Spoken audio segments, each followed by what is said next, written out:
And I can feel your body shaking of every single touch. That's just how it goes. That's just how it goes.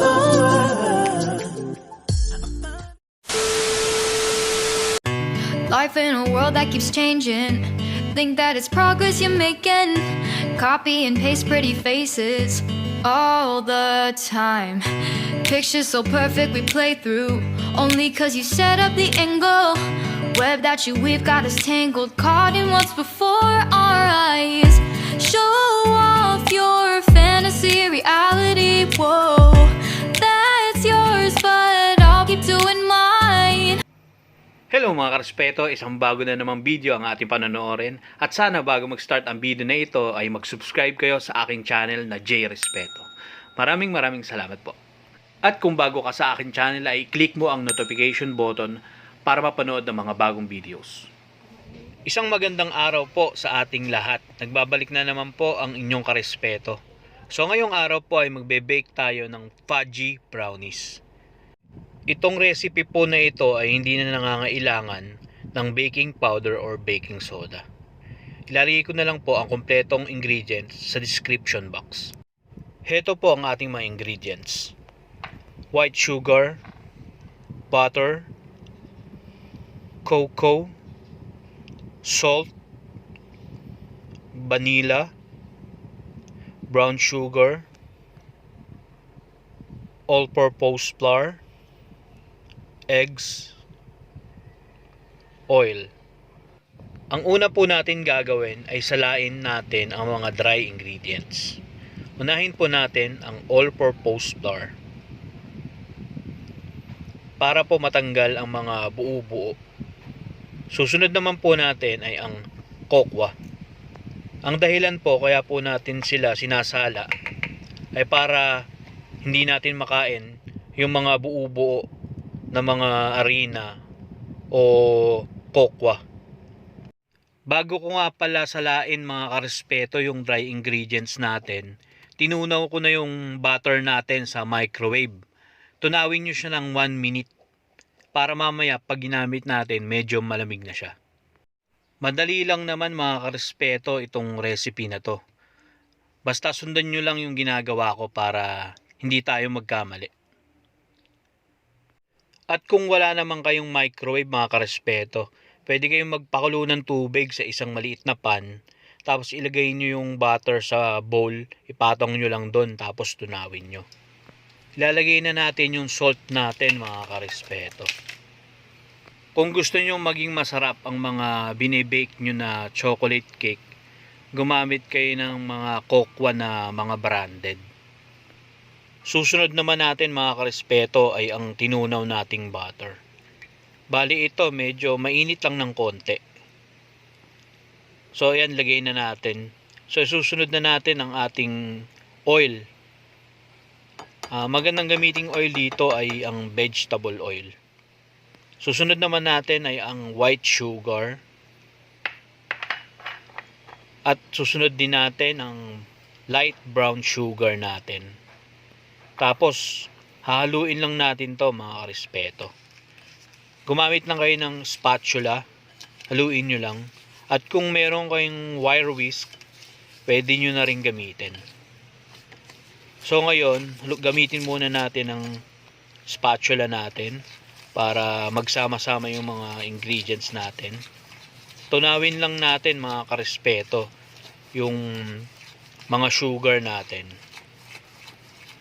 So halu-haluin lang natin mga karespeto. So ngayon gamitan na natin ang wire whisk mga karespeto para mapabilis tayo. Susunod nating ilalagay dito ay ang ating eggs. 3 yung ginamit ko na itlog na maliliit. Wala kasi ako mabiling mga large egg. Ang nakalagay kasi sa recipe ay 2 large egg. So kapag maliit yung itlog na nabili nyo or available sa inyo, pwede nyong gawing 3. So haluin lang natin mga karespeto. Gently muna haluin natin. Huwag nyong masyadong hahaluin mga karespeto, para hindi bumagsak yung cake natin. Alalay lang muna. So lagay na natin yung vanilla natin. Yan mga karespeto.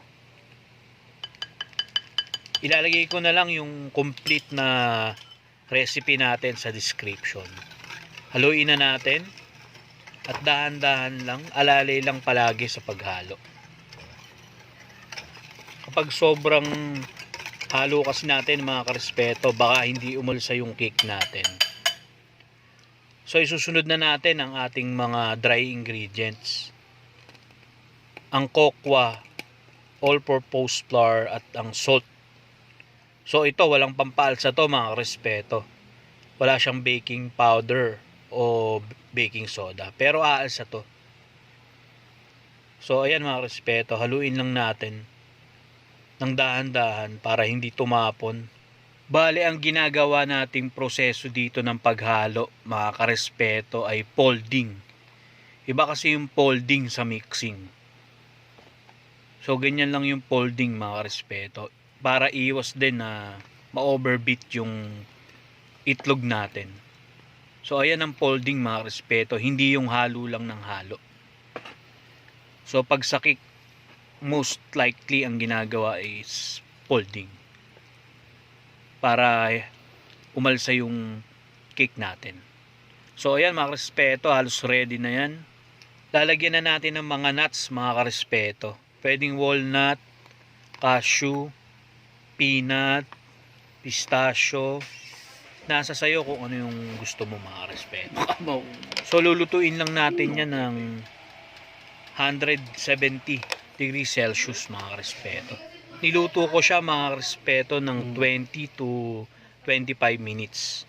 Check nyo lang mga karespeto yung cake natin. Gumamit kayo ng barbecue stick. Tusukin nyo lang mga karespeto. Kapag may sumama na medyo basa, ibig sabihin konting luto pa. So ayan mga karespeto yung finished product natin, at mamaya pag lumamig, ihiwain na natin. So ang ganda ng pagkaluto mga karespeto. So yan, pwede nyong lagyan niya ng ng sauce sa ibabaw, kayo na bahala. Masarap pong kainin to mga karespeto kapag malamig na siya. Hindi po siya masarap kainin kapag yung kaluluto lang. Hindi siya ganun kalasa. Gustong gusto to ng mga bata mga karespeto. Sigurado mag-i-enjoy silang kainin ito.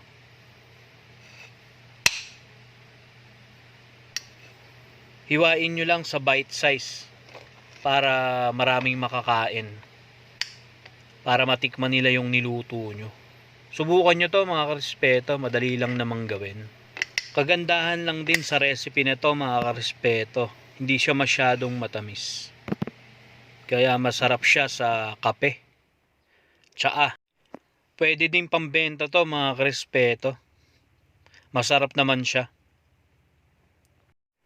Pwede nyo ring gawin dito mga karespeto, bago nyo i-bake, lagyan nyo siya ng chocolate chips sa ibabaw para hindi siya lumbog.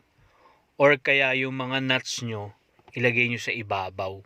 Huwag nyo nang ihalo para may presentation siya sa ibabaw. Kung ibebenta nyo, mas magandang ganong presentation. I dare you to fix me. I'm crossing the line again, falling on my knees.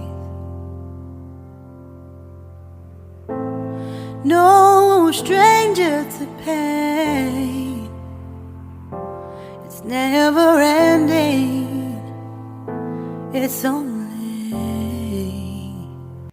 So tikman na natin mga karespeto. Tingnan nyo yung itsura niya, moist yung loob. Tapos ayun yung nuts niya.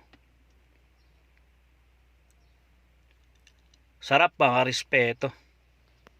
Sana po ay nag-enjoy kayo sa ating baking vlog ngayong araw.